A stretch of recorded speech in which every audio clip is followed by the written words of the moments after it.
Good evening, and thank you particularly to the intrepid souls who've joined me for the live event and who'll be having their tarot read afterwards using the Edgar Allan Poe tarot deck.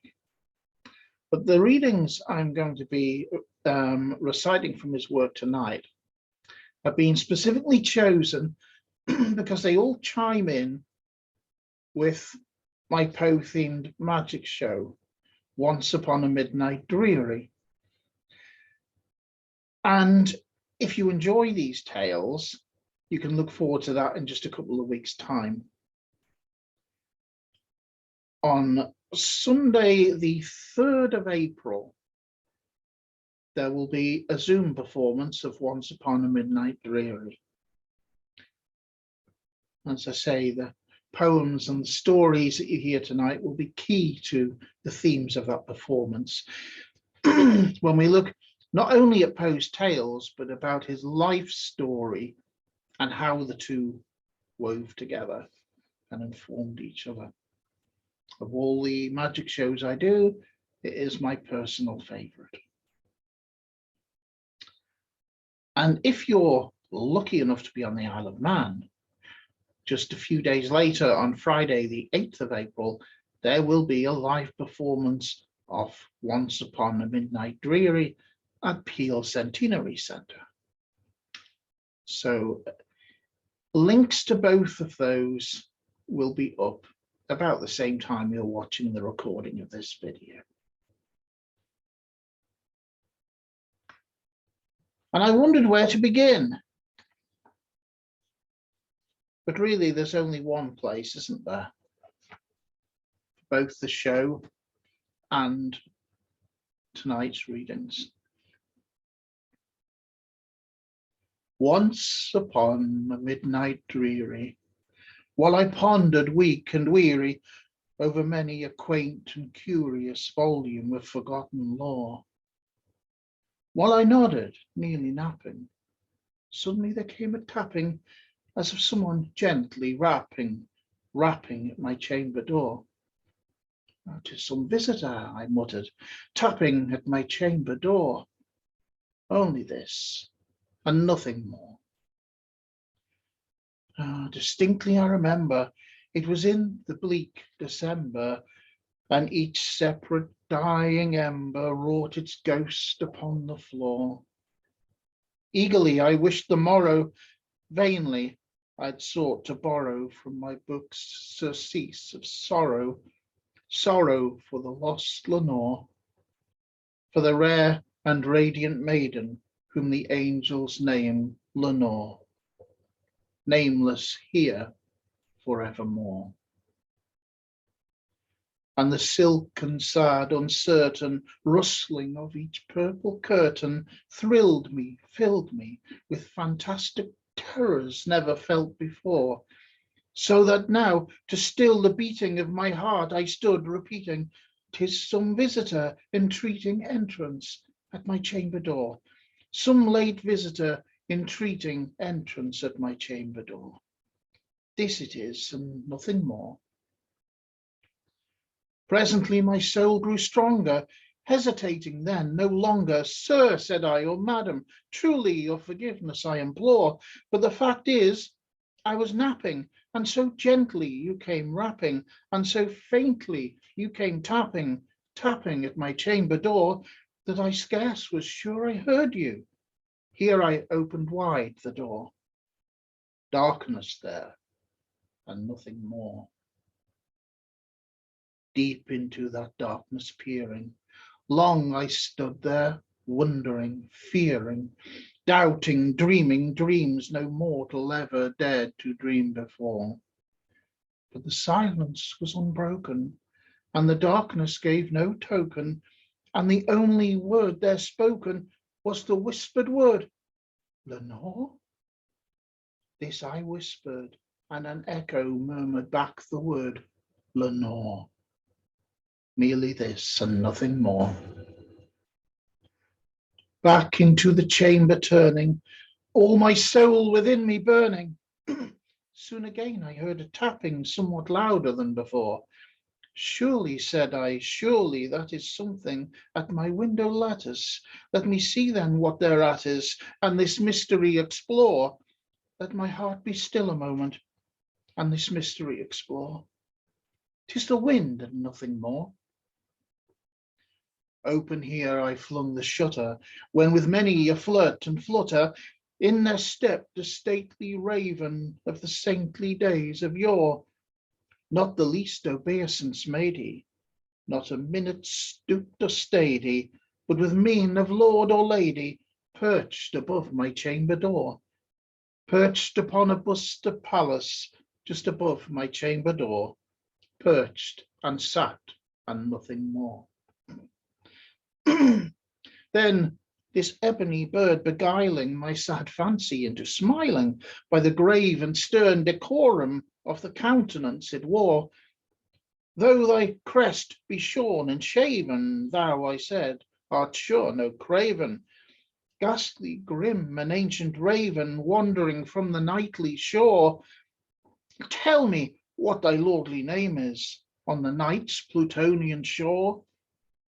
Quoth the raven, nevermore. Much I marvelled this ungainly fowl to hear discourse so plainly, though its answer little meaning, little relevancy bore.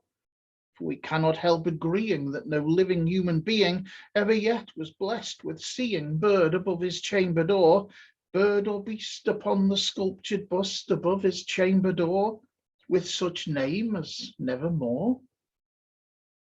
But the raven, sitting lonely on the placid bust, spoke only that one word, as if his soul in that one word he did outpour.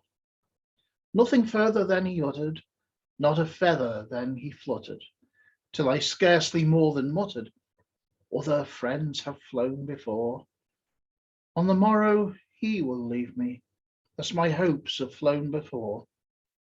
Then the bird said, nevermore.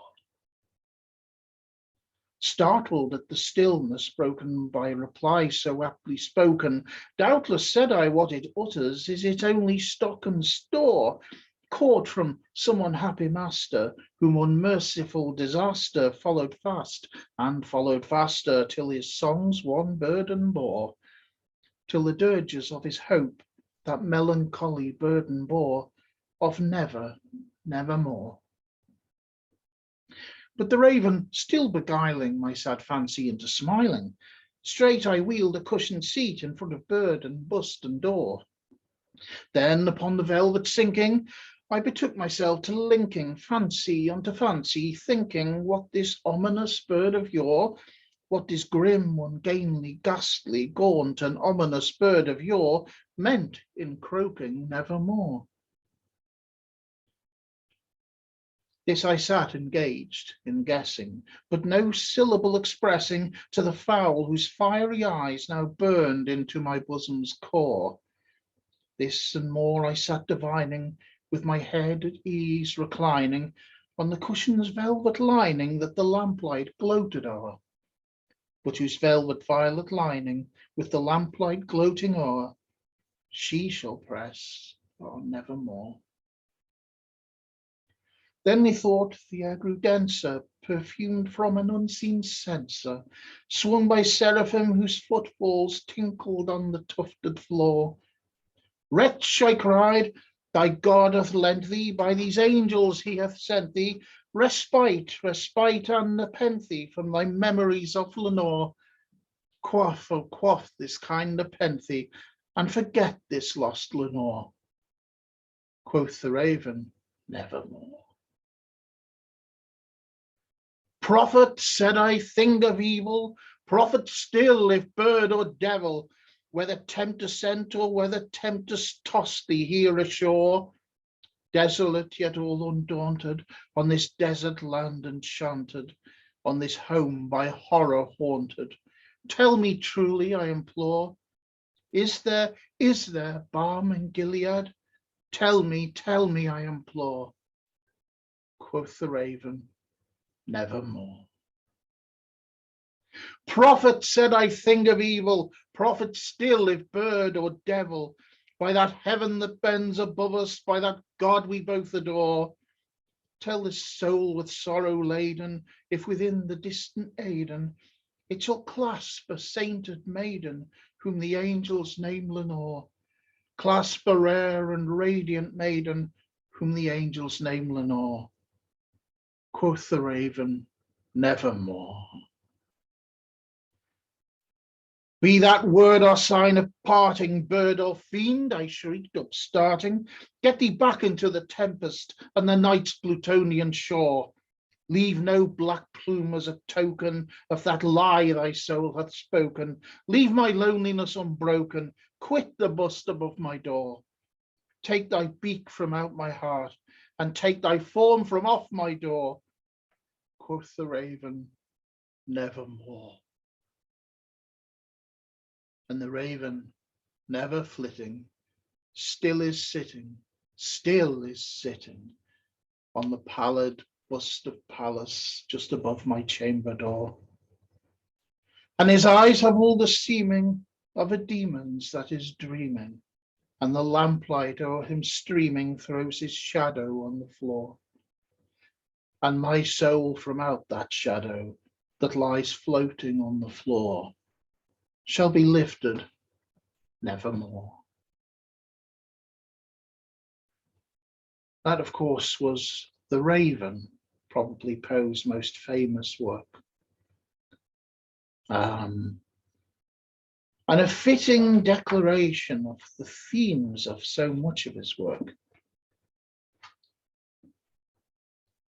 And we'll have more poetry from him in a short while, but I'd like to move on to the first of two tales, each of which plays a significant role in the Once Upon a Midnight Dreary magic show. And this story is called The Telltale Heart. True, nervous, very, very dreadfully nervous I had been and am. But why will you say that I am mad? The disease had sharpened my senses, not destroyed, not dulled them. Above all was the sense of hearing acute. I heard all things in the heaven and in the earth. I heard many things in hell. How then am I mad? Hearken and observe how healthily, how calmly I can tell you the whole story. It is impossible to say how first the idea entered my brain, but once conceived, it haunted me day and night. Object, there was none. Passion, there was none. I loved the old man. He had never wronged me. He had never given me insult. For his gold I had no desire. I think it was his eye. Yes, it was this. One of his eyes resembled that of a vulture, a pale blue eye with a film over it. Whenever it fell upon me, my blood ran cold, and so by degrees, very gradually, I made up my mind to take the life of the old man and thus rid myself of the eye forever. Now, this is the point. You fancy me mad. Madmen know nothing, but you should have seen me. You should have seen how wisely I proceeded, with what caution, with what foresight, with what dissimulation I went to work. I was never kinder to the old man than during the whole week before I killed him. And every night about midnight, I turned the latch of his door and opened it. Oh, so gently. And then when I'd made an opening sufficient for my head, I put in a dark lantern, all closed so that no light shone out. And then I thrust in my head. Oh, you would have laughed to see how cunningly I thrust it in. I moved it slowly, very, very slowly, so that I might not disturb the old man's sleep. It took me an hour to place my whole head within the opening, so far that I could see him as he lay upon his bed. Ha! Would a madman have been so wise as this? And then, when my head was well in the room, I undid the lantern cautiously. Oh, so cautiously, cautiously, for the hinges creaked. I undid it just so much that a single thin ray fell upon the vulture eye. And this I did for 7 long nights. Every night, just at midnight. But I found the eye always closed. And so it was impossible to do the work. For it was not the old man who vexed me, but his evil eye. And every morning when the day broke, I went boldly into the chamber and spoke courageously to him, calling him by name in a hearty tone and inquiring how he'd passed the night. So you see, he would have been a very profound old man indeed to suspect that every night, just at 12, I looked in upon him while he slept. Upon the 8th night, I was more than usually cautious in opening the door. A watcher's minute hand moves more quickly than did mine. Never before that night had I felt the extent of my own powers, of my sagacity. I could scarcely contain my feelings of triumph. To think that there I was, opening the door, little by little, and he not even to dream of my secret deeds or thoughts.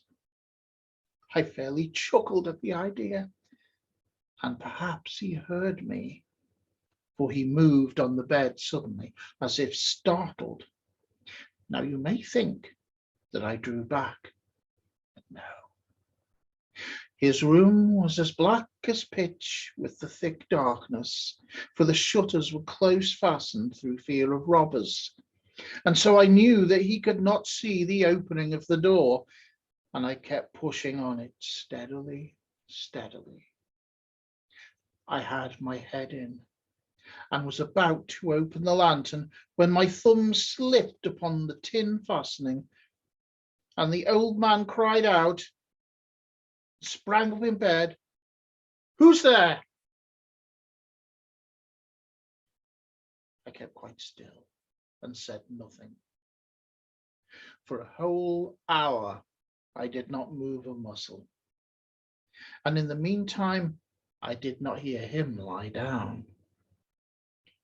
He was still sitting up in the bed, listening, just as I have done, night after night, hearkening to the death watches in the wall. Presently I heard a slight groan, and I knew it was the groan of mortal terror. It was not a groan of pain or grief. Oh no, it was the low, stifled sound that arises from the bottom of the soul when overcharged with awe. I knew the sound well. Many a night, just at midnight, when all the world slept, it has welled up from my own bosom, deepening with its dreadful echo the terrors that distracted me. I say I knew it well. I know what the old man felt, and I pitied him, although I chuckled at heart. I knew that he'd been lying awake ever since the first slight noise, when he turned in the bed. His fears had been ever since growing upon him. He'd been trying to fancy them causeless, but could not. He'd been saying to himself, "It's nothing but the wind in the chimney.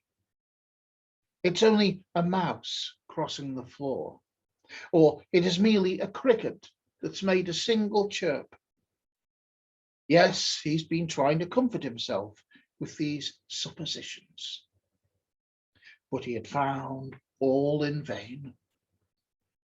All in vain, because death, in approaching him, had stalked with his black shadow before him and enveloped the victim.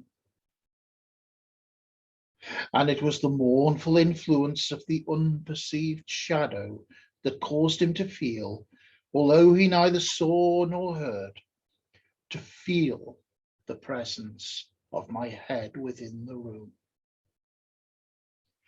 When I had waited a long time, very patiently, without hearing him lie down, I resolved to open a little, a very, very little crevice in the lantern. So I opened it. You cannot imagine how stealthily, until at length a single dim ray, like the thread of the spider, shot from the device and fell upon the vulture eye. It was open, wide, wide open, and I grew furious as I gazed upon it. I saw it with perfect distinctness, all a dull blue with hideous veil over it that chilled the very marrow in my bones. But I could see nothing else of the old man's face or person, for I directed the ray, as if by instinct, precisely upon the damned spot. And now have I not told you that what you mistake for madness is but over-acuteness of the senses? Now I say there came to my ears a low, dull, quick sound, such as a watch makes when enveloped in cotton. I knew that sound well, too. It was the beating of the old man's heart. It increased my fury as the beating of a drum stimulates the soldier into courage. But even yet I refrained and kept still. I scarcely breathed. I held the lantern motionless. I tried how steadily I could maintain the ray upon that eye. Meantime, the hellish tattoo of the heart increased. It grew quicker and quicker and louder every instant. The old man's terror must have been extreme. It grew louder, I say, louder every moment. Do you mark me well? I've told you that I am nervous, so I am. And now, at the dead hour of the night, amid the dreadful silence of the old house, so strange a noise as this excited me to uncontrollable terror. Yet for some minutes longer I refrained and stood still. But the beating grew louder. I thought the heart must burst. And now a new anxiety seized me. The sound would be heard by a neighbor. The old man's hour had come. With a loud yell, I threw open the lantern and leaped into the room. He shrieked once only. In an instant, I dragged him to the floor and pulled the heavy bed over him. I then smiled gaily to find the deed so far done, but for many minutes the heart beat on with a muffled sound. This, however, did not vex me. It would not be heard through the wall. At length it ceased. The old man was dead. I removed the bed and examined the corpse. Yes, he was stone dead. I placed my hand upon the heart and held it there many minutes. There was no pulsation.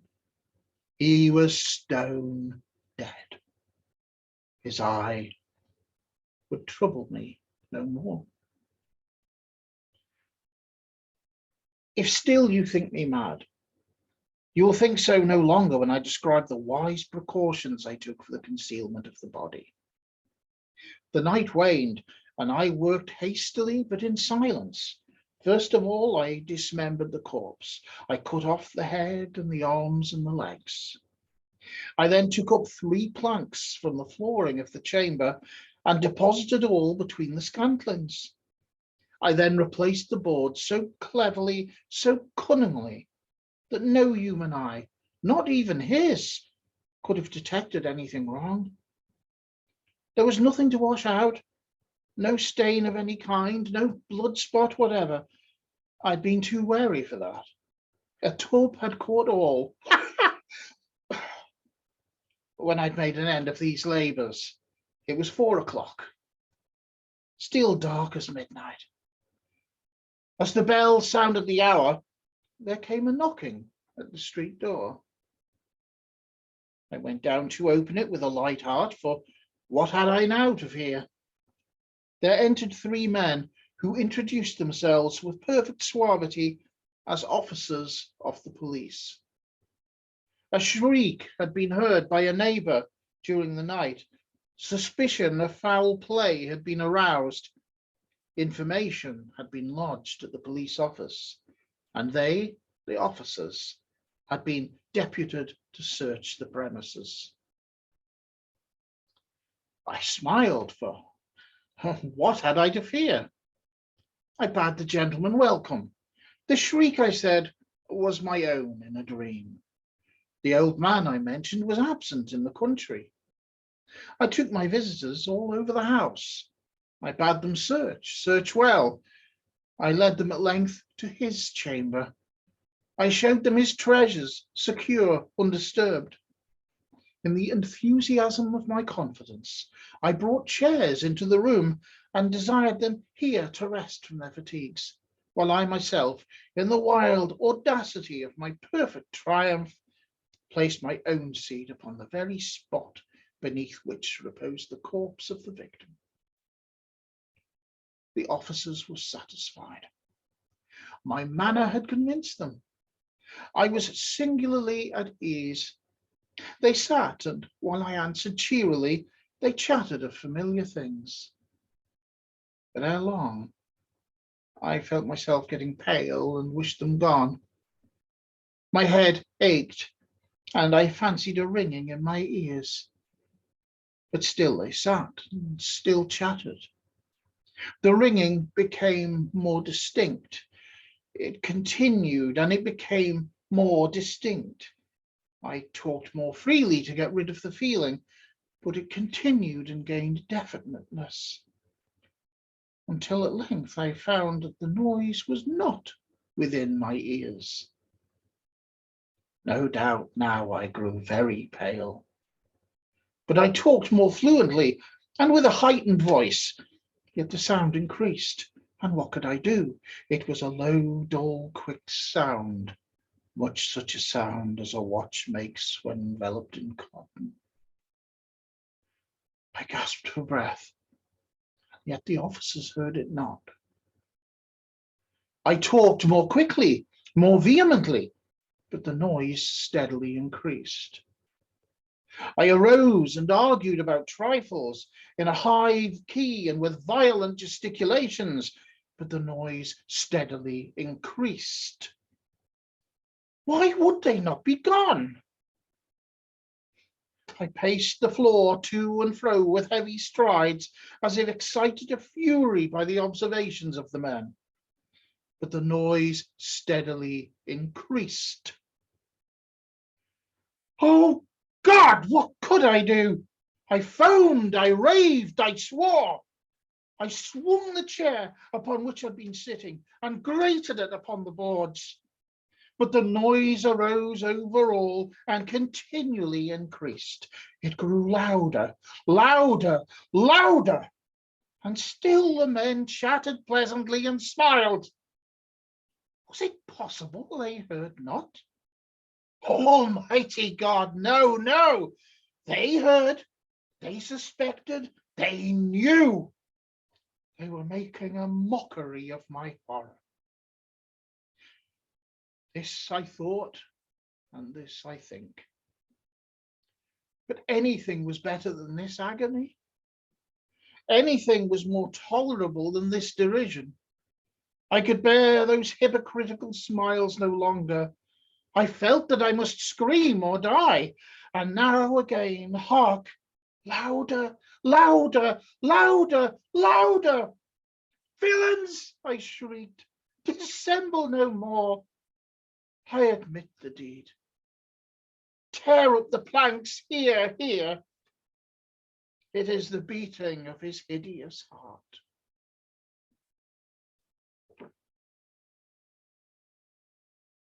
Well, that was the most cheerful of our tales for this evening. I hope you enjoyed that, the Telltale Heart. Let's have another verse interlude, shall we, before another story.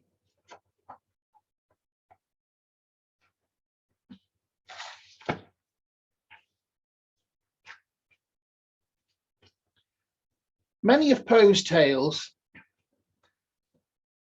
seem to take place in a world where imagination and dreams and reality overlap. And it's almost impossible to tell the difference between one and the other. And this is a poem he wrote called Dreamland. By a route obscure and lonely, haunted by ill angels only, where an eidolon named Night on a black throne reigns upright. I have reached these lands but newly, from an ultimate dim Thule, from a wild weird clime that lieth sublime, out of space, out of time. Bottomless vales and boundless floods, and chasms and caves and titan woods, with forms that no man can discover, for the tears that drip all over. Mountains toppling evermore into seas without a shore. Seas that restlessly aspire, surging unto skies of fire. Lakes that endlessly outspread their lone waters, lone and dead. Their still waters, still and chilly, with the snows of the lulling lily. By the lakes that thus outspread their lone waters, lone and dead, their sad waters, sad and chilly, with the snows of the lulling lily, by the mountains near the river, murmuring slowly, murmuring ever, by the grey woods, by the swamp, where the toad and the newton camp, by the dismal tarns and pools, where dwell the ghouls, by each spot the most unholy, in each nook most melancholy, there the traveller meets aghast, sheeted memories of the past. Shrouded forms that start and sigh as they pass the wanderer by. White-robed forms of friends long gone, in agony to the earth and heaven. For the heart whose woes are legion, 'tis a peaceful, soothing region. For the spirit that walks in shadow, 'tis an Eldorado. But the traveller travelling through it may not, dare not openly view it. Never its mysteries are exposed to the weak human eye unclosed. So wills its king who hath forbid the uplifting of the fringed lid. And thus the sad soul that here passes beholds it but through darkened glasses. By a route obscure and lonely, haunted by ill angels only, where an eidolon named Night on a black throne reigns upright, I have wandered home but newly from this ultimate dim Thule. Yes, and may we all have pleasant dreams tonight. That was Dreamland.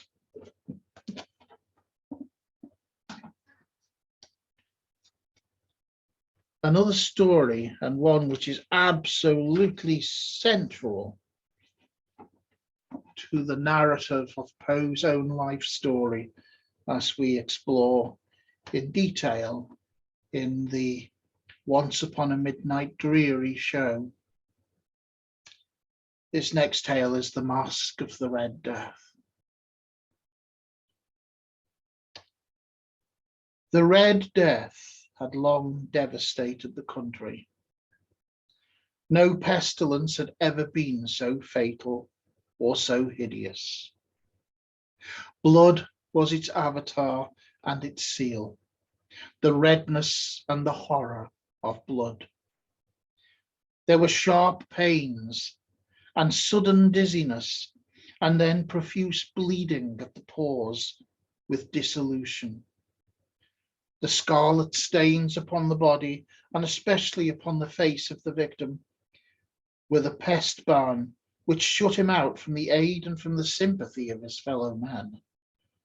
And the whole seizure, progress, and termination of the disease were the incidents of half an hour. But the Prince Prospero was happy and dauntless and sagacious. When his dominions were half depopulated, he summoned to his presence 1,000 hale and light-hearted friends from among the knights and dames of his court, and with these retired to the deep seclusion of one of his castellated abbeys.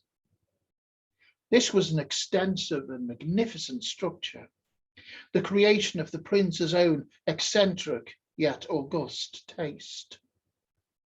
A strong and lofty wall girdled it in.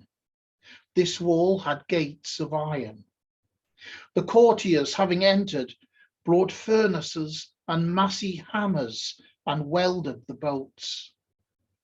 They resolved to leave means neither of ingress or egress to the sudden impulses of despair or of frenzy from within.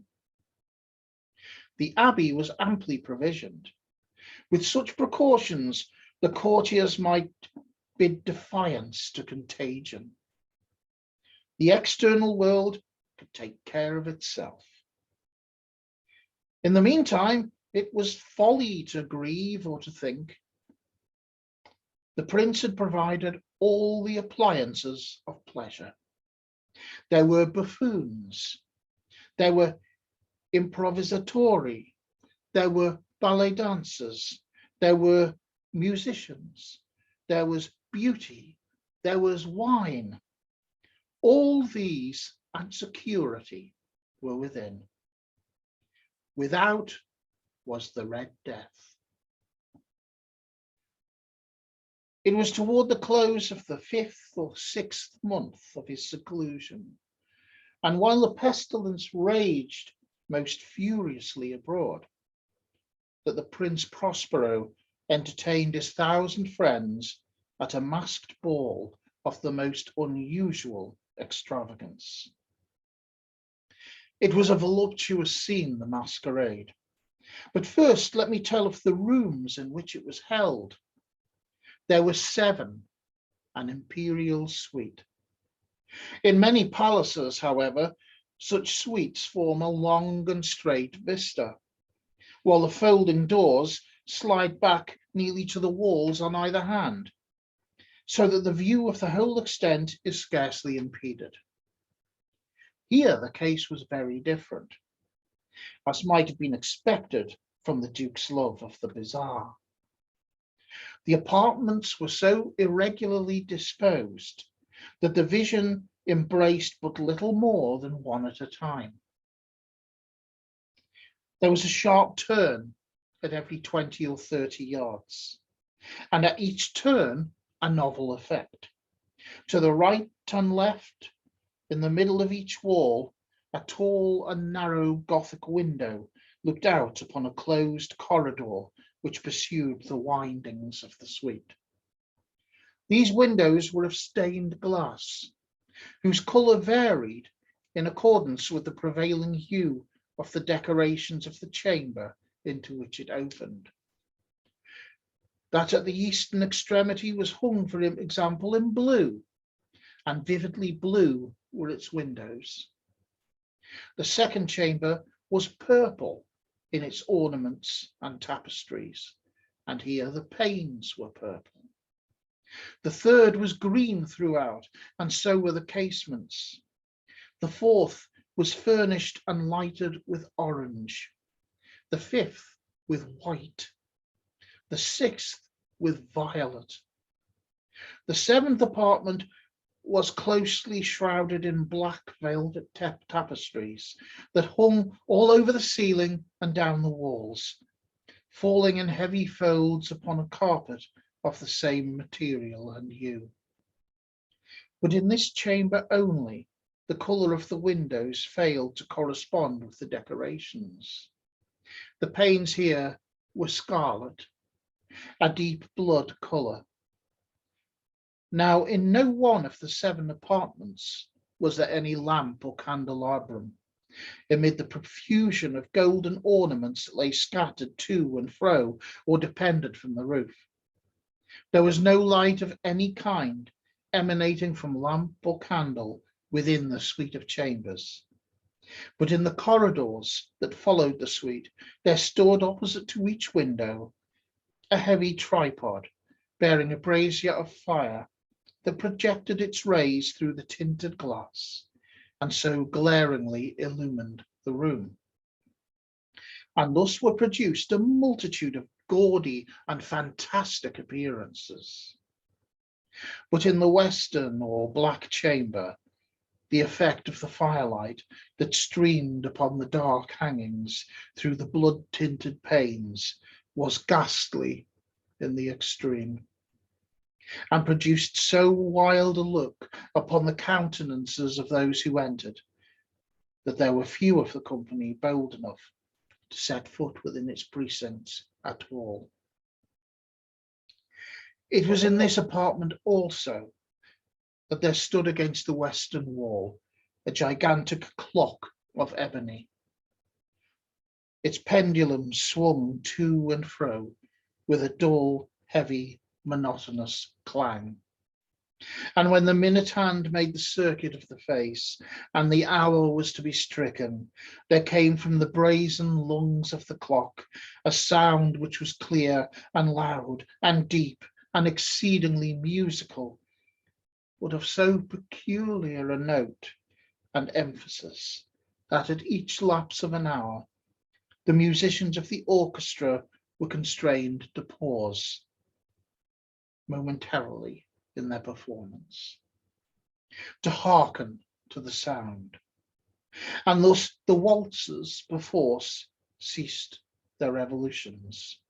And there was a brief disconcert of the whole gay company, and while the chimes of the clock yet rang, it was observed that the giddiest grew pale, and the more aged and sedate passed their hands over their brows, as if in confused reverie or meditation.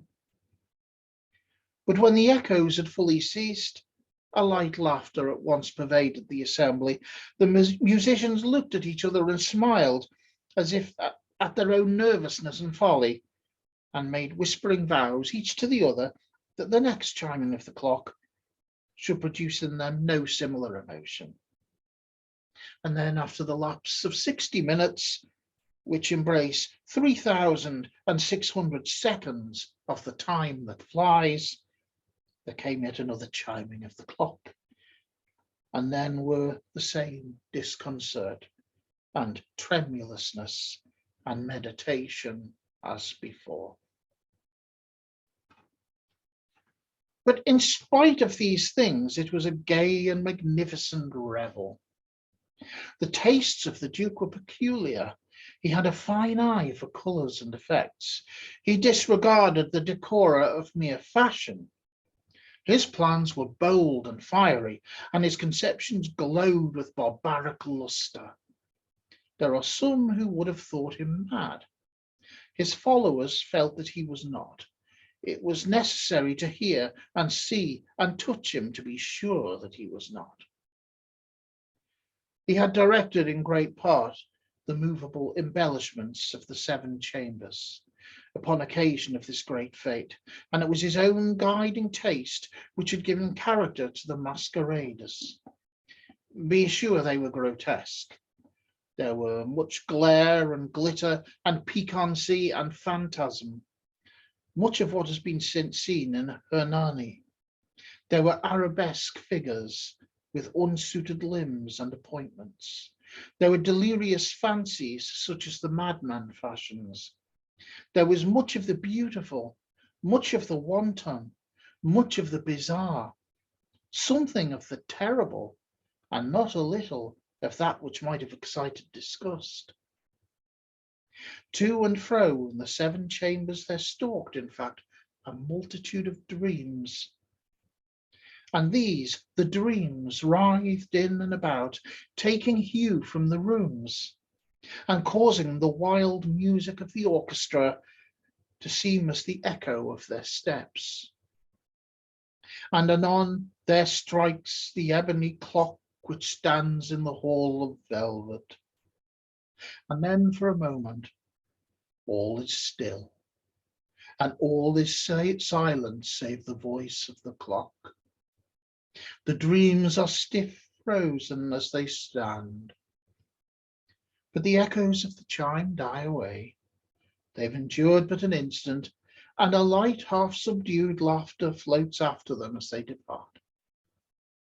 And now again the music swells, and the dreams live, and writhe to and fro more merrily than ever, taking you from the many tinted windows through which stream the rays from the tripods. But to the chamber which lies most westwardly of the 7, there are now none of the maskers who venture, for the night is waning away, and there flows a ruddier light through the blood-coloured panes, and the blackness of the sable drapery appalls. And to him whose foot falls upon the sable carpet, there comes the near clock of ebony, a muffled peal more solemnly emphatic than that which reaches their ears who indulge in the more remote galleries of the other apartments. But these other apartments were densely crowded, and in them beat feverishly the heart of life, and the revel went whirlingly on, until at length there commenced the sounding of midnight upon the clock, and then the music ceased, as I have told, and the evolutions of the waltzes were quieted, and there was an uneasy cessation of all things as before. But now there were 12 strokes to be sounded by the bell of the clock. And thus it happened perhaps that more of thought crept with more of time into the meditations of the thoughtful among those who revelled. And thus too it happened perhaps that before the last echoes of the last chime had utterly sunk into silence, there were many individuals in the crowd who had found leisure to become aware of the presence of a masked figure, which had arrested the attention of no single individual before. And the rumour of this new presence having spread itself whisperingly around, there arose at length from the whole company a buzz or murmur, expressive of disapprobation and surprise, then finally of terror, of horror and disgust. In an assembly of phantasms such as I painted, it may well be supposed that no ordinary appearance could have excited such sensation. In truth, the masquerade license of the night was nearly unlimited. But the figure in question had out-Heroded Herod, and gone beyond the bounds of even the prince's indefinite decorum. There are chords in the hearts of the most reckless which cannot be touched without emotion. Even with the utterly lost, to whom life and death are equally jests, there are matters of which no jest can be made. The whole company, indeed, seemed now deeply to feel that in the costume and bearing of the stranger, Neither wit nor propriety existed. The figure was tall and gaunt, and shrouded from head to foot in the habiliments of the grave. The mask which concealed the visage was made so nearly to resemble the countenance of a stiffened corpse that the closest scrutiny must have had difficulty in detecting the cheat. And yet all this might have been endured, if not approved, by the mad revellers around.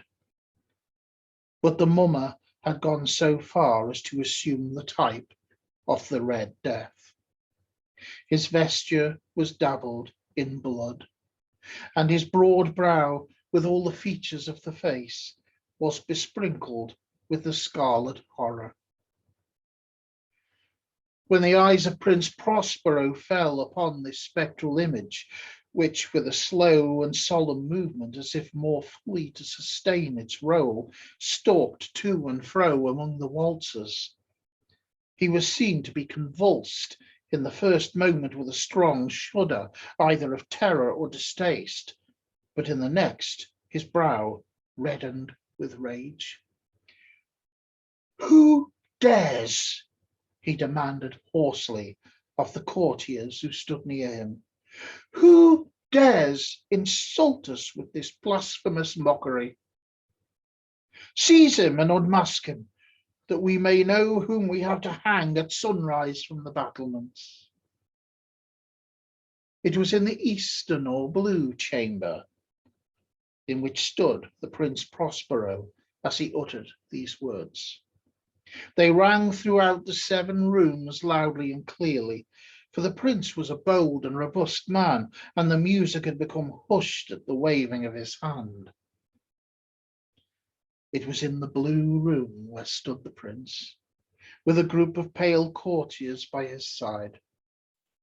At first, as he spoke, there was a slight rushing movement of this group in the direction of the intruder, who at the moment was also near at hand. And now, with deliberate and stately step, made closer approach to the speaker. But from a certain nameless awe with which the mad assumptions of the mummer had inspired the whole party, there were found none who put forth hands to seize him, so that unimpeded he passed within a yard of the prince's person, and while the vast assembly, as if with one impulse, shrank from the centres of the rooms to the walls, he made his way uninterruptedly, but with the same solemn and measured step which had distinguished him from the first, through the blue chamber to the purple, through the purple to the green, through the green to the orange, through this again to the white, and thence even to the violet, ere a decided movement had been made to arrest him. It was then, however, that Prince Prospero, maddening with rage and the shame of his own momentary cowardice, rushed hurriedly through the 6 chambers, while none followed him on account of a deadly terror that had seized upon all. He bore aloft a drawn dagger, and had approached in rapid impetuosity to within 3 or 4 feet of the retreating figure, when the latter, having attained the extremity of the velvet apartment, turned suddenly and confronted his pursuer. There was a sharp cry, and the dagger dropped gleaming upon the sable carpet, upon which instantly afterward fell prostrate in death the Prince Prospero. Then, summoning the wild courage of despair, a throng of the revellers at once threw themselves into the black apartment, and seizing the mummer, whose tall figure stood erect and motionless within the shadow of the ebony clock, gasped in unutterable horror at finding the grave cerements and corpse-like mask which they handled with so violent a rudeness, untenanted by any tangible form. And now was acknowledged the presence of the Red Death. He had come like a thief in the night, and one by one dropped the revellers in the blood-bedewed halls of their revel, and died each in the despairing posture of his fall. And the life of the ebony clock went out with that of the last of the day, and the flames of the tripods expired, and darkness and decay and the Red Death held illimitable dominion over all.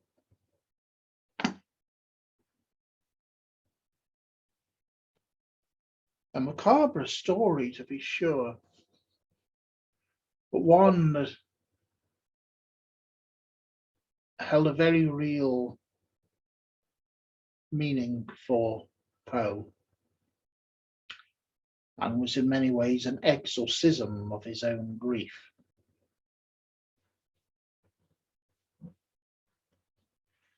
As will be explained in the Once Upon a Midnight Dreary show. And when that show closes, and when all is said, and when all the wonders have been wondered at, and all the magic has been marvelled at, and the tale of Poe's days have been told, and we reflect upon the one great theme in all of his work that he's so rarely given credit for, but which is there for all eyes to see if they're open.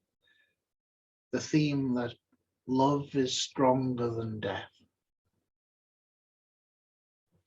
We revisit that with one more poem, Poe's last published work before his untimely death, Annabel Lee. It was many and many a year ago, in a kingdom by the sea, that a maiden there lived whom you may know by the name of Annabel Lee. And this maiden, she lived with no other thought than to love and be loved by me. She was a child and I was a child in this kingdom by the sea, but we loved with a love that was more than love, I and my Annabel Lee, with a love that the winged seraphs of heaven coveted her and me. And this was the reason that long ago in this kingdom by the sea, a wind blew out of a cloud by night, chilling my Annabel Lee, so that her high-born kinsman came and bore her away from me to shut her up in a sepulchre in this kingdom by the sea. The angels, not half so happy in heaven, went envying her and me. Yes, that was the reason, as all men know in this kingdom by the sea, that the wind came out of the cloud, chilling and killing my Annabel Lee. But our love, it was stronger by far than the love of those who were older than we, of many far wiser than we. And neither the angels in heaven above, nor the demons down under the sea can ever dissever my soul from the soul of the beautiful Annabel Lee. For the moon never beams without bringing me dreams of the beautiful Annabel Lee. And the stars never rise, but I see the bright eyes of the beautiful Annabel Lee. And so all the night tide, I lie down by the side of my darling, my life and my bride, in her sepulchre there by the sea, in her tomb by the side of the sea.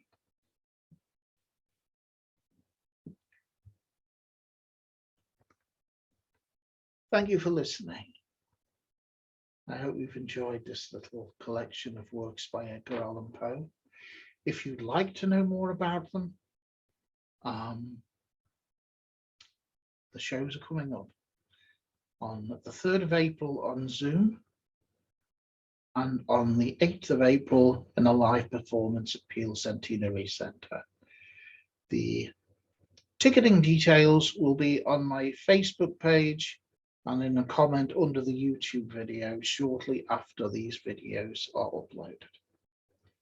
And I hope to see as many of you there as would like to know the story and hear the stories of, to my mind, one of the greatest writers the world has ever seen. I'll bid farewell now to those of you who are watching the recording. Those souls who've joined me here live on Zoom will be staying on to have a few tarot readings using the Poe Tarot deck. For everybody else, thank you for watching.